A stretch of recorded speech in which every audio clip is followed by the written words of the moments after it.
Retirement plans, IRAs, life insurance, and annuities are major assets that may determine how you live in retirement. Your beneficiary designations are crucial. A recent case decided by the U.S. Court of Appeals could upset your wishes on who inherits your money. Here to discuss these kind of issues is my law partner, Michael Solomon. Hello, Ray. So you have a 401k or an IRA, you name your spouse as the beneficiary. So what's the big deal? Okay, so let's say you have an IRA and a 401k. You name your spouse the primary beneficiary and your children the contingent beneficiary. And then you get a divorce.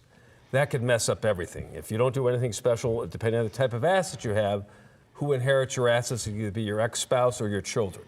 Oh boy. So if I've got those kind of accounts, my spouse is the primary beneficiary, but then we get divorced, what actually happens then? Okay, so again, it depends on which law applies, federal law or state law. So if you have a 401k plan, federal law applies, and federal law says even if you get a divorce, that ex-spouse, if she's named on, he or she is named on that beneficiary form, they get the money. Just a 1, 2, 3, not an issue. Now, and not the contingent beneficiaries. If you don't have a 401k, but you have an IRA or another sort of assets that's governed by state law, life insurance, annuities, then state law applies, and that's where it gets real difficult. Okay.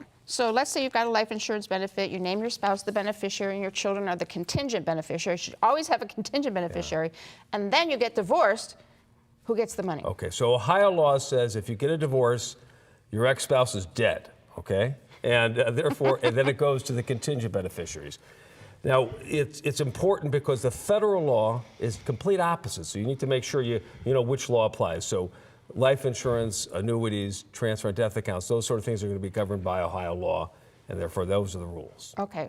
But there was a recent case you mentioned that might change the rules some? Yeah, so there was a case decided by the U.S. Court of Appeals of the 8th Circuit. Doesn't impact Ohio right now, but it could.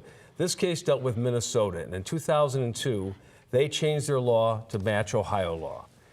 This person bought a life insurance policy prior to 2002. Then after 2002, got a divorce. He had named his wife the beneficiary, got a divorce, and then died. And the kids said, no, look, the wife died. The law says she's dead, therefore we get the money. The Court of Appeals said when that gentleman bought that policy way back prior to 2002 under the old law applies and you can't change the rules. Now, Ohio's had our version of the law since around 1990 or earlier. So the point really is check all your beneficiary forms. Don't rely on federal law. Don't rely on state law. Check them every few years to make sure they do what you want. And remember, by the way, even if you were governed under Ohio law the way you want, if you moved to a different state, it could change the rules again. So look at the beneficiary forms. Complicated, huh? Yes.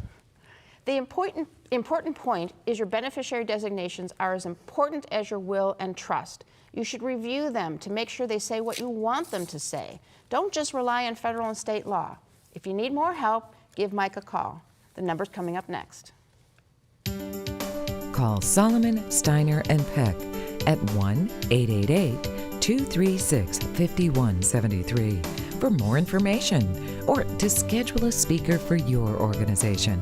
Or log on to www.ssnplaw.com. Thanks for joining us. On next week's show, we'll enlighten you on how light and dark dictate your sleep patterns. Then, need your frown turned upside down? We'll help you begin to grin again.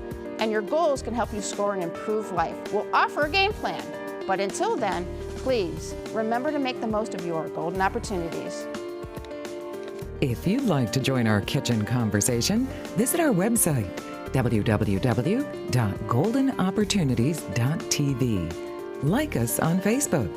Call us at 440-742-GO-TV or email us at kitchen@goldenopportunities.tv. We'd love to hear from you.